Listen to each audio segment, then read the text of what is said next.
پھر 2 فرشتے اس کے پاس آتے ہیں یعنی اس کی قبر میں، اسے بٹھا کر پوچھتے ہیں. اب یہ وہ 4 سوال یہاں پر آ رہے ہیں اس ڈیٹیل حدیث میں. پہلا سوال کرتے ہیں تیرا رب کون ہے؟ من ربک؟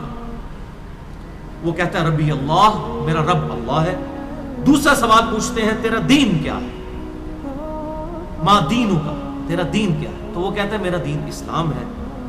پھر پوچھتے ہیں کہ وہ آدمی جو تم میں مبعوث کیے گئے وہ کون ہے؟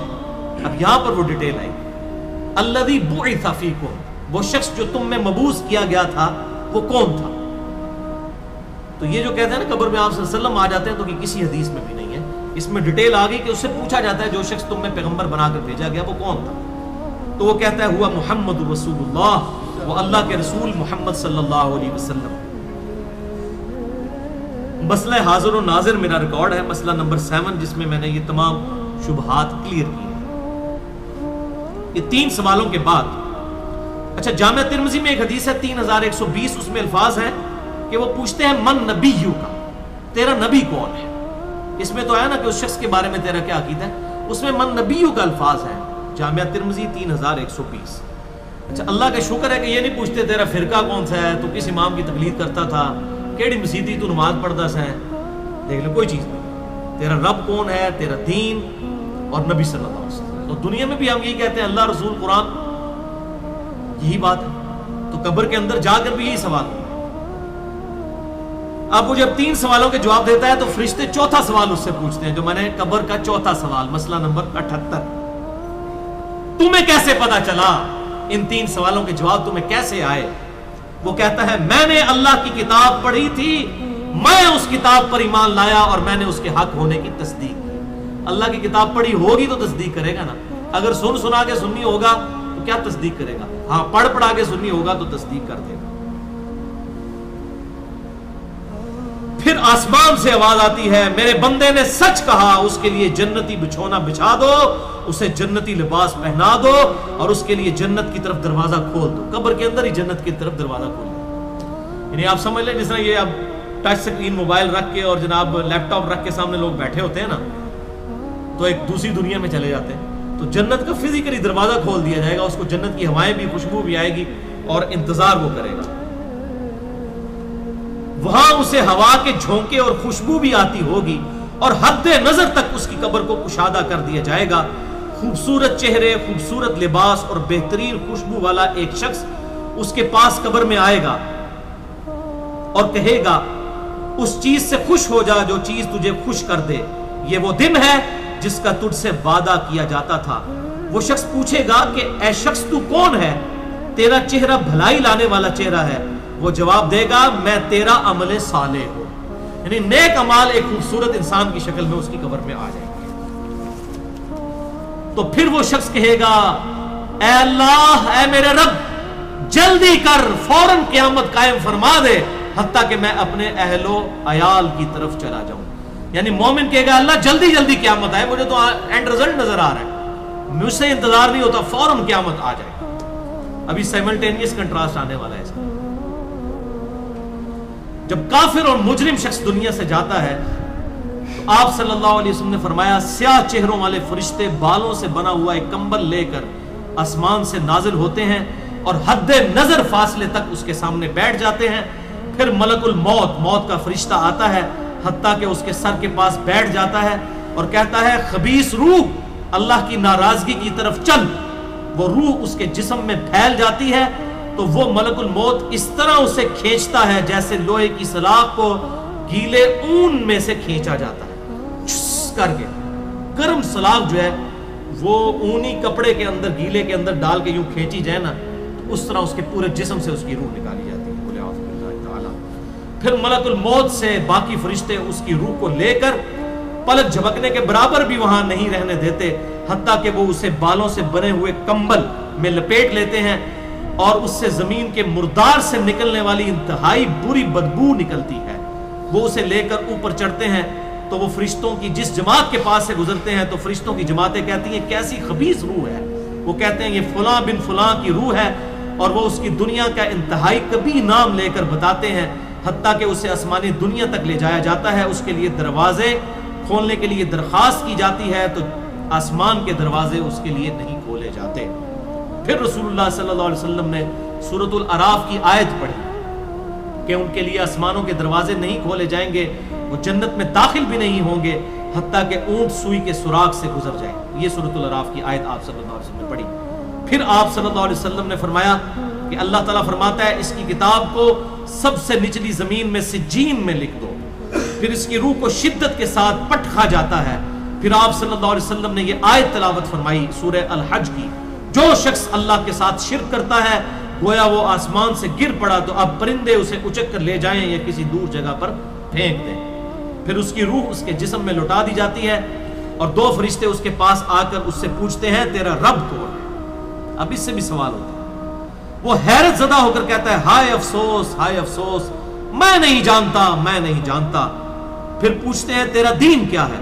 وہ پھر حیرت زدہ ہو کر کہتا ہے ہائے افسوس، ہائے افسوس، میں نہیں جانتا، میں نہیں جانتا۔ پھر اس سے پوچھتے ہیں کہ جو شخص تم میں مبعوث کیے گئے وہ کون تھے؟ تو وہ کہتا ہے ہائے افسوس، میں نہیں جانتا، میں نہیں جانتا۔ پھر آسمان سے آواز آتی ہے اس نے جھوٹ بولا، اس کے لیے جہنم کا بچھونا بچھا دو۔ اور بخاری میں الفاظ ہیں 1374۔ اس کے جواب میں فرشتے پھر اس سے چوتھا سوال کیا کرتے ہیں؟ لا دریتا ولا تلیتا، اور تو نے خود پڑھ کر سمجھنے کی کوشش کیوں نہیں کی؟ یا جو لوگ سمجھے ہوئے لوگ تھے، کتاب و سنت کے منہج پر چلنے والے لوگ تھے، ان کے ساتھ تو کیوں نہیں چلا؟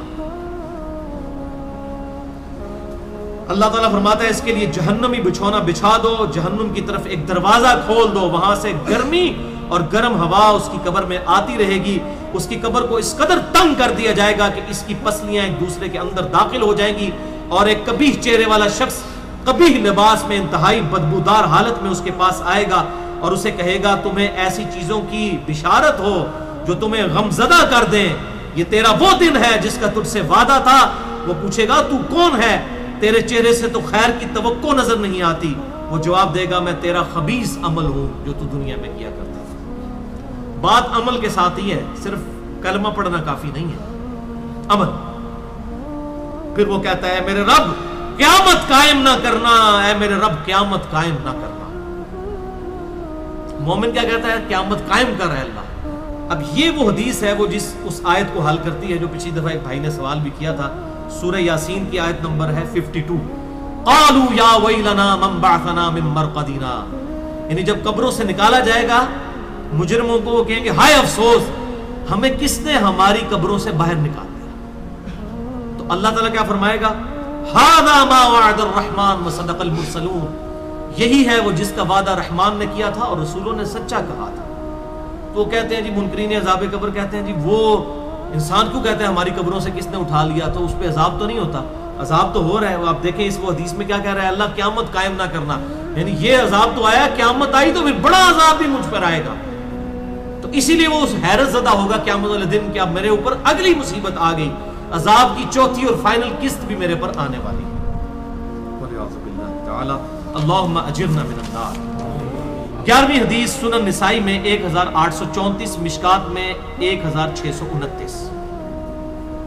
ابو ہریرہ رضی اللہ تعالیٰ عنہ کہتے ہیں آپ صلی اللہ علیہ وسلم نے فرمایا جب مؤمن شخص کی موت کا وقت آتا ہے تو رحمت کے فرشتے سفید ریشم لے کر آتے ہیں اور کہتے ہیں راضی ہونے والی پسندیدہ روح نکل، اللہ کی راحت اور رزق کی طرف چل، رب تجھ پر ناراض نہیں۔ تو وہ بہترین کستوری کی خوشبو کی طرح نکلتی ہے حتیٰ کہ وہ ایک دوسرے سے اسے لے کر اس طرح کرتے کرتے آسمان کے دروازوں تک پہنچ جاتے ہیں۔ تو وہ کہتے ہیں زمین سے یہ کیسی پاکیزہ خوشبو تمہارے پاس آئی ہے، وہ اسے مومنوں کی روح کے پاس لے جاتے ہیں، یعنی نیک آدمی کی روح کو، جو پہلے مومن مر چکے ہیں ان کی روحوں کے پاس، تو انہیں اس کے آنے پر اس سے بھی زیادہ خوشی ہوتی ہے، یعنی مومن انتظار کر رہے ہوتے ہیں اور ویلکم کرتے ہیں۔ جیسا کہ تم میں سے کسی کو اپنے بچھڑے ہوئے شخص کے ملنے پر خوشی ہوتی ہے، تو وہ آلریڈی جو مردہ روحیں وہاں پر پہنچی ہوتی ہیں، جو مر چکے شخص جو ہوتے ہیں ان کی روحیں، وہ نئی آنے والی روح سے پوچھتے ہیں فلاں کا کیا حال ہے، فلاں کا کیا حال ہے۔ پھر وہ کہتے ہیں اسے چھوڑ دو کیونکہ یہ ابھی ابھی دنیا کے غم میں مبتلا ہو کر یہاں پر آیا ہے۔ تو مرنے والا شخص کہتا ہے کہ تم جس شخص کے بارے میں مجھ سے پوچھ رہے ہو وہ تو فوت ہو چکا ہے، کیا تمہارے پاس نہیں آیا؟ وہ کہتے ہیں اسے تو اس کے ٹھکانے ہاویہ یعنی جہنم میں پہنچا دیا گیا ہے، اور جب کافر شخص کی موت کا وقت آتا ہے تو عذاب کے فرشتے بالوں کا لباس لے کر اس کے پاس آتے ہیں اور اسے کہتے ہیں ناراض ہونے والی ناپسندیدہ روح نکل، اللہ کے عذاب کی طرف چل۔ وہ مردار کی انتہائی بدبو کی صورت میں نکلتی ہے، حتیٰ کہ وہ اسے زمین کے دروازے کے پاس لے آتے ہیں تو وہ کہتے ہیں یہ کتنی بدبودار ہے، حتیٰ کہ اسے کافروں کی روح کے پاس ملا دیا جاتا ہے۔ اب دیکھیں کہ وہ مومن پوچھ رہے ہوتے ہیں، اب میں اس کو ٹرانسلیٹ کر رہا ہوں، برا نہیں منانا۔ وہ مومن کہتے ہیں کہ فلاں شخص کا کیا حال ہے، فلاں بزرگ، فلاں مولوی صاحب، فلاں حضرت صاحب کدھر ہے؟ وہ کہتے ہیں وہ تو جناب کدوں نہ مار بیٹھے تو آڈے کو نہیں پہنچے، اور پھر فرشتے سے جناب ایتھے نہیں آئے جو دوزخ کی تھے، یہ دیکھ لیں۔ یعنی وہ اسی لیے پوچھ رہے ہوتے ہیں کہ تو چل ہم تک پہنچ گیا، فلاں بھی ایک دنیا میں بڑا کوئی مشہور نیک آدمی تھا، وہ کدھر گیا؟ تبھی تو وہ ایکسپیکٹ کر رہے ہوتے ہیں نا اس کو کہ اس کو بھی یہاں پہ آنا چاہیے۔ تو ان کو بتایا جاتا ہے کہ بھئی وہ یہاں پر نہیں، وہ کہیں اور پر ہے۔ 12ویں حدیث جامعہ ترمذی میں 1071 نمبر اور مشکات میں 130 نمبر ہے۔ سیدنا ابو ہریرہ کہتے ہیں نبی صلی اللہ علیہ وسلم نے فرمایا جب میت کو دفن کیا جاتا ہے تو 2 سیاہ فام نیلی آنکھوں والے فرشتے اس کے پاس آتے ہیں، ان میں سے ایک کو منکر اور دوسرے کو نکیر کہا جاتا ہے۔ سیاہ فام نیلی آنکھوں والے خطرناک شکل کے فرشتے منکر اور نکیر۔ پس وہ کہتے ہیں تم اس شخص کے بارے میں کیا کہا کرتے تھے، یعنی نبی صلی اللہ علیہ وسلم کے بارے میں سوال ہوتا ہے تو وہ کہتا ہے وہ اللہ کے بندے اور اس کے رسول ہیں، میں گواہی دیتا ہوں کہ اللہ کے سوا کوئی معبود نہیں اور محمد صلی اللہ علیہ وسلم اس کے بندے اور رسول ہیں۔ وہ دونوں فرشتے کہتے ہیں ہمیں پتا تھا تم یہی جواب دو گے۔ پھر اس کی قبر کو لمبائی اور چوڑائی میں 70 ہاتھ کشادہ کر دیا جاتا ہے۔ یہ 70 کہتے ہیں کثرت، حد نظر تک کشادہ کر دیا جاتا ہے۔ پھر اس کے لیے اس میں روشنی کر دی جاتی ہے، پھر اسے کہا جاتا ہے سو جا۔ وہ کہتا ہے میں اپنے گھر والوں کے پاس واپس جانا چاہتا ہوں تاکہ انہیں بتاؤں کہ میں کامیاب ہو گیا ہوں، لیکن وہ کہتے ہیں کہ تو دلہن کی طرح سو جا، جسے اس کے گھر کا عزیز ترین فرد ہی آ کر بیدار کرتا ہے، حتیٰ کہ اللہ تعالیٰ اسے اس کی خوابگاہ سے قیامت والے دن بیدار کرے گا۔ یعنی اسے لٹا دیا جائے گا، پھر اس پہ وہ کیفیت وہ جنت والی تاری رہے گی، پھر الٹیمیٹلی اللہ تعالیٰ اسے دوبارہ سے زندہ کرے گا۔ اور اگر وہ منافق ہوا تو وہ کہے گا میں نے لوگوں کو ایک بات کہتے ہوئے سنا تو میں بھی ویسے ہی کہا کرتا تھا، یعنی مجھے نہیں پتا، اللہ کی وہ گواہی نہیں دے سکے گا، رسول اللہ صلی اللہ علیہ وسلم کا اقرار نہیں کر سکے گا، میں کچھ نہیں جانتا۔ وہ فرشتے کہیں گے ہمیں پتا تھا تم یہی کہو گے، پس زمین سے کہا جاتا ہے اس پر تنگ ہو جا، وہ اس پر تنگ ہو جاتی ہے حتیٰ کہ اس کی ہڈیاں اور پسلیاں ایک طرف کی دوسری طرف آ جاتی ہیں، یوں بولے اعوذ باللہ تعالی، اور اسے مسلسل عذاب ہوتا رہے گا حتیٰ کہ اللہ اسے خوابگاہ سے دوبارہ زندہ کرے گا، یعنی قیامت تک اس پر وہ اس حالت میں عذاب رہے گا، ہمیں نظر نہیں آئے گا۔ جیسے سویا ہوا شخص ایک ڈراؤنا خواب دیکھتا ہے وہ تکلیف محسوس کرتا ہے، پاس کھڑا شخص نہیں محسوس کر سکتا۔ اور سنن دارمی میں ایک حدیث ہے صحیح سند کے ساتھ، مشکات میں 134 نمبر ہے کہ آپ صلی اللہ علیہ وسلم نے فرمایا 99 اژدہے اس پر، 99 جو ہے خطرناک ڈینجرس قسم کے سانپ اس پر مسلط کر دیے جاتے ہیں جو قیامت تک اسے ڈستے رہتے ہیں، اور وہ اتنے خطرناک اژدہے ہیں آپ صلی اللہ علیہ وسلم نے فرمایا کہ اگر ان میں سے کوئی ایک بھی دنیا پر اپنی پھنکار پھینک دے تو دنیا کی زمین کبھی سبزہ نہ ہوا ہے، ایسا زہر ہے ان کے اندر۔ اللہم اجرنا من النار، اللہم اجرنا من النار۔ یہ بھائیو عذاب قبر کیمرے سے نہیں دیکھا جا سکتا، یہ اللہ تعالیٰ نے پردہ رکھا۔ 13ویں حدیث جامعہ ترمذی میں 2308، سنن ابن ماجہ میں 4267، مشکات میں 132۔ سیدنا عثمان غنی رضی اللہ تعالیٰ عنہ جب بھی کسی قبر کے پاس سے گزرتے تو اتنا روتے کہ ان کی داڑھی تر ہو جایا کرتی۔ ساتھیوں نے پوچھا حضرت جب دوزخ کا ذکر کرتے ہیں اس وقت تو آپ کی آنکھوں میں آنسو نہیں آتے، لیکن قبرستان آ کر آپ پر ایسی حالت کیوں طاری ہو جاتی ہے؟ تو سیدنا عثمان نے فرمایا کہ میں نے اپنے محبوب صلی اللہ علیہ وسلم سے سنا کہ بے شک قبر آخرت کی منزلوں میں سے پہلی منزل ہے، جو اس میں بچ گیا اگلی منزلیں اس کے لیے آسان ہوتی چلی جائیں گی، اور جسے یہاں پر مشکل درپیش ہوئی اس کی اگلی منزلیں اس سے بھی مشکل در مشکل ہوتی چلی جائیں گی۔ پھر آپ صلی اللہ علیہ وسلم نے فرمایا میں نے قبر سے زیادہ سخت اور برا منظر کبھی نہیں دیکھا۔ تو یہ حضرت عثمان غنی رضی اللہ تعالیٰ عنہ کی وہاں پر یہ حالت ہوتی تھی، اور اس میں کیا الفاظ ہے؟ قبر آخرت کی منزلوں میں سے پہلی منزل ہے۔ لہذا یہ پرفیکٹ دعا ہے، اللہم ربنا آتینا فی الدنیا حسنہ وفی الآخرۃ حسنہ وقنا عذاب النار۔ یہ مولویوں نے جو اپنے بیچ میں جو ہے وہ انجینئرنگ کرنے کی کوشش کی ہے، وقنا عذاب القبری، وقنا عذاب الحشری، یہ جو بدعت داخل کی ہے، اس کی ضرورت ہی نہیں ہے، کیونکہ عذاب قبر بھی اس میں داخل ہے۔ اس میں الفاظ آپ نے دیکھ لیے کیا ہے، قبر آخرت کی منزلوں میں سے پہلی منزل ہے، تو وقنا عذاب القبری وقنا عذاب الحشری کہنے کی ضرورت ہی نہیں ہے۔ ربنا آتینا فی الدنیا حسنہ وفی الآخرۃ حسنۃ وقنا عذاب النار۔ تو اس سے یہ بھی بات پتہ چل گئی کہ قبرستان جانے کا مقصد ہے آخرت کی یاد، جو صحیح مسلم میں حدیث ہے 2259 کہ قبروں پہ جایا کرو تاکہ آخرت کی یاد آئے۔ تو سیدنا عثمان بھی دیکھیں قبرستان جا کر وہاں پر آخرت کی یاد کے لیے جایا کرتے تھے، اور یہ حقیقت بات ہے، قبرستان جانے سے ہی انسان کا قبلہ درست ہوتا ہے۔